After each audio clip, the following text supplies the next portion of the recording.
Defending Utah covers the stories others are just too often afraid to touch. They don't nibble around the edges when it comes to pointing out threats to our liberty. They're not afraid to name names and call out organizations. This is Defending Utah Radio, every Friday morning at 9 on K-Talk 1640. Defending Utah. Think right and wrong, not right and left. Join Defending Utah, because if you're not already on a government watch list, you should be. Welcome back to Defending Utah Radio right here on K-Talk AM 1640, where we think right and wrong, not right and left. We're so glad that you've joined us this lovely Friday morning. The call-in number is 801-254-1640. You should have your voice heard. This is the only station left where you can actually talk and have your voice heard without being gone through several other filters. So make sure and have your voice heard at 801-254-1640. Make sure also you're going to check out defendingutah.org regularly. We have past programs put up. We have original articles with original research. An article that we're working on was talked about in the last program. We've got the Epstein case and its Utah connection, and what that really means for politics in Utah, and much, much more. We've got our great Liberty store, and so you can go there. We've got our great brand-new book called The Proper Role of Government, a 21st Manifesto for Good Government, which reprints, the first half of the book reprints Ezra Taft Benson's The Proper Role of Government, and then the second half of the book, it goes through the 15 principles of the proper role and explains their origins. What did the Founding Fathers say about that? How are these things implemented? What are some other principles that these things are? What is the foundational principles that those ideas of good government come from? And then most importantly, how do we implement it?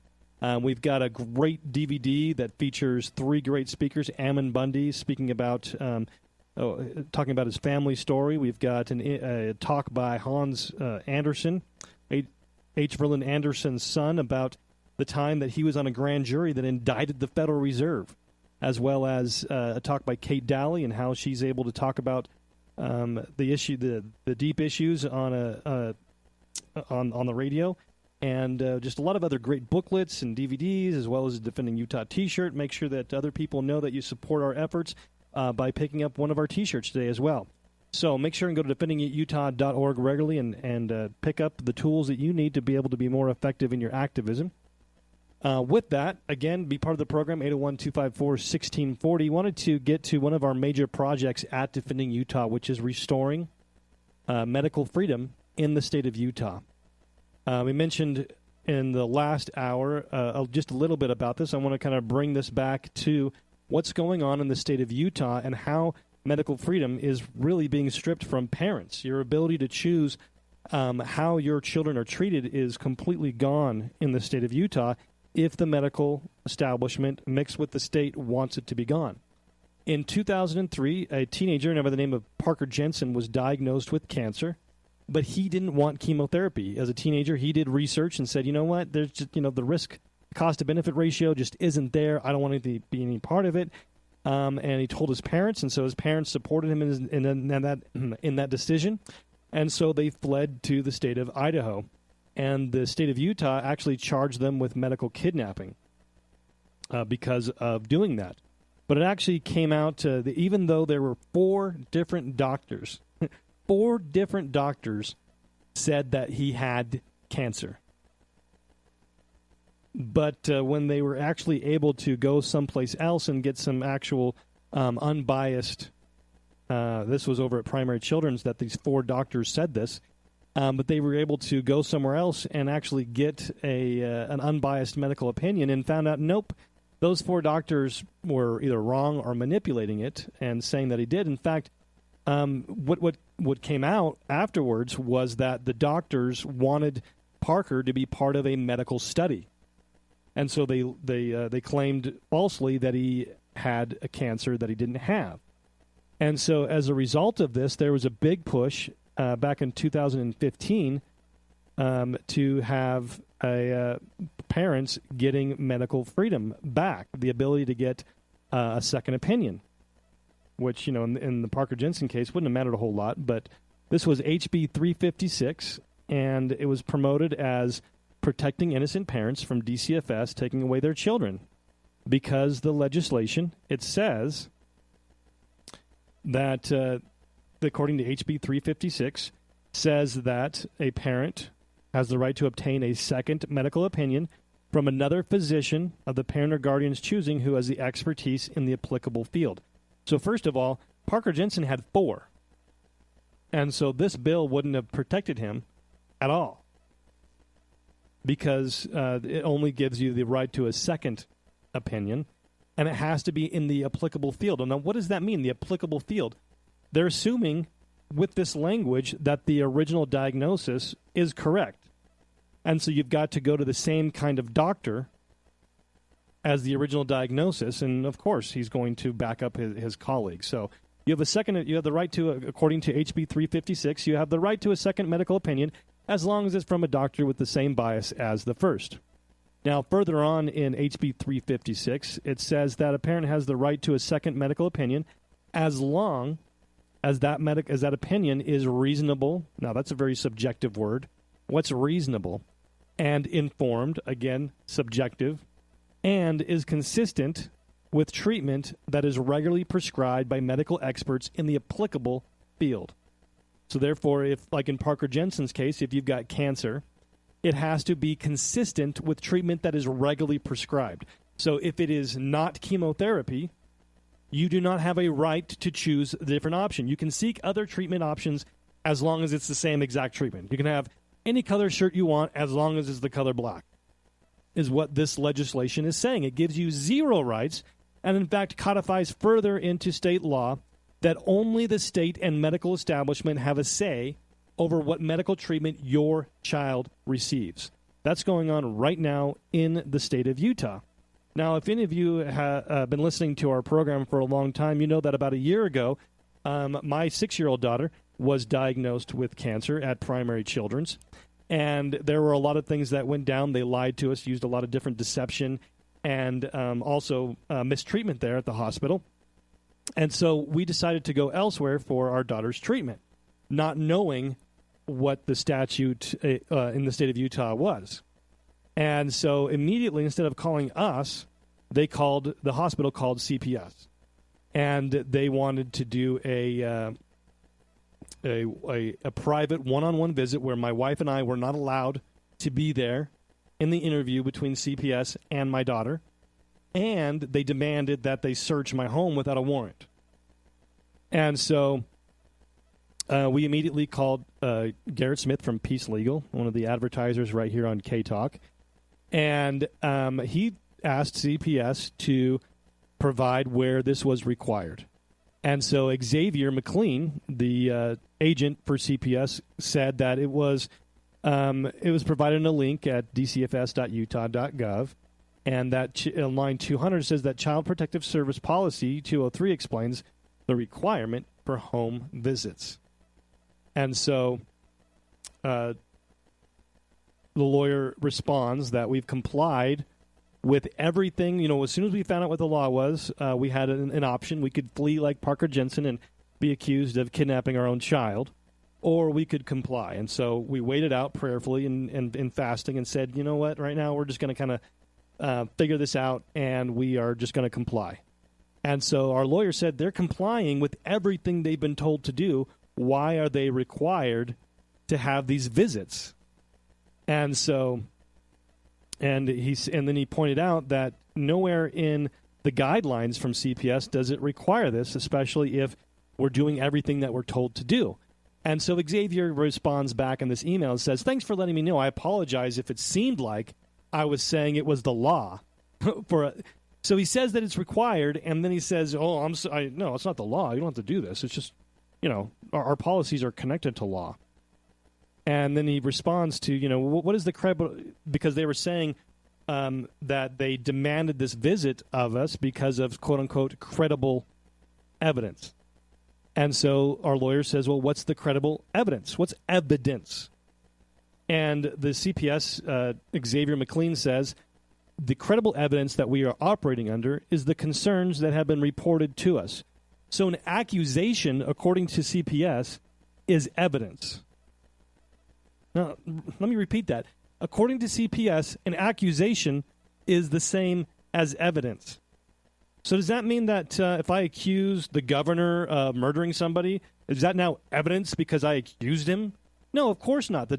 Without any actual physical evidence, the accusation would be thrown out and laughed at, and you might even be accused of reporting a false crime. And so our lawyer responded back to McLean, says, responded to CPS saying, please point to where credible evidence is defined in your policies. And so Xavier McLean from CPS responds, I'm honestly not certain what would define credible evidence. So they're claiming credible evidence is an accusation as a demand to do a one-on-one interview without a daughter's parent there, and and do a search of our home without a warrant, and then he can't even define what credible evidence is. And so when we said, well, you've got no credible evidence, you can't even define what credible evidence is. No, you're not, and we're doing everything the doctors are saying. No, there's no reason for you to do this. And so instead of saying, okay, that's the way it goes, because, of course, we have no evidence, Xavier McLean, his cell number is 385-277-6732. That's Xavier McLean, the CPS agent, 385-277-6732. He claimed on an official court affidavit that was summoned to us on a Wednesday for a court date on Monday to take our daughter away from us for no reason, because we were doing exactly what we were being told to do. But on this court document, he falsified information. He lied. He said that he witnessed us refusing to feed our daughter. He claimed to witness that personally. And he claimed that this was evidenced by jaundice, that's nowhere on any of the medical records because it's completely false. He made those things up. Xavier McLean from CPS made those things up. And so this was on a Wednesday, and so, of course, here at Defending Utah, we go crazy on social media. We did a radio program about it. We called everybody's help out, and we were able to, of course, show CPS and others that this was ridiculous. And so Xavier leaves a voicemail for me that we've thankfully recorded, and I'm going to play for you now regarding this whole thing. This is Xavier from Child Protective Services. Just giving you a call to let you know that we are closing our investigation. We're closing it unsupported against the allegations, meaning that we don't have any evidence that there was any abuse or neglect. We're closing our investigation. We're closing it unsupported against the allegations, meaning that we don't have any evidence that there was any abuse or neglect. Okay, so he says there's no evidence of abuse or neglect, even though he says that he witnessed us starving our child. So we've got this on audio, him admitting to perjuring himself on a court document. And we take this to the sheriff, and the sheriff says, sorry, CPS agents are immune in their duties, acting in their office and in their duties. We can't go after them. And he called the district attorney and the attorney general. They say, sorry, we can't do anything until there's a police report. And so in fact, CPS agents are allowed to lie, to perjure themselves under oath to steal your children. What are your thoughts on that? 801-254-1640, 801-254-1640. We are going to be heading to a break. We've got some callers that dropped off there. Give us a call back. We want to hear from you, 801-254-1640.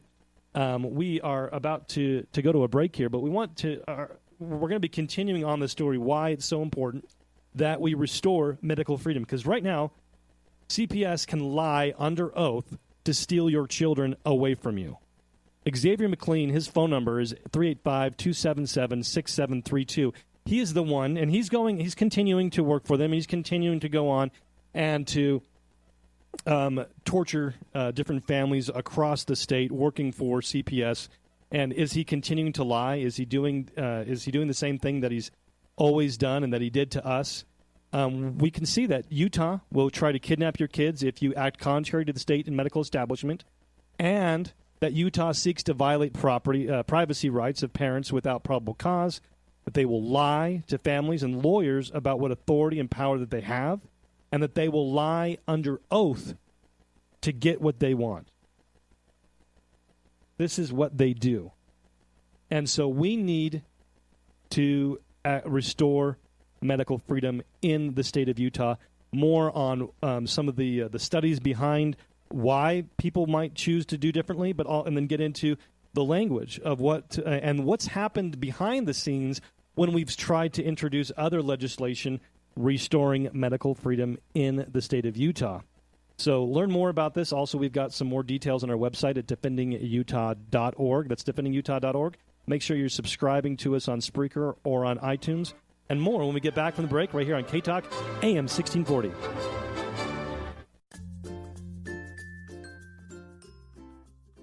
This Defending Utah presentation brought to you in part by Anderson Accounting, andersonaccounting.com, Trust Plumbing, 801-808-5470, Higher Calling Firearms, highercallingfirearms.com, Pioneer Family Scholars, Black Lotus Web Dev, blacklotuswebdev.com, American Appliance at 801-254-2566, Shem Financial Services, 801-856-6151, and the law offices of Garrett T. Smith, 801-477-1570, and Kangen Water at championsneverquit.biz. It's a fact. More photos of you are being taken than ever before. Are you ashamed of your smile? At last, a new technology that gives a brighter and healthier smile in under 2 hours. And it's fully warranted, so you'll never have to worry about your smile again. Call Dr. Jeremy Thompson at Thompson Dental, 801-254-0835, or visit GoNewSmile.com, and we'll show you how you can restore your faded, yellowed, or worn teeth without surgery, crowns, or implants. And it's backed by a 30-day, 100% satisfaction money-back guarantee. This scientific breakthrough will painlessly transform your appearance in one visit. The smile you've been waiting for will never cost less or look brighter than it will today. Call 801-254-0835 or visit GoNewSmile.com. That's GONU Smile.com to revitalize your smile. New Smile. It looks good on you.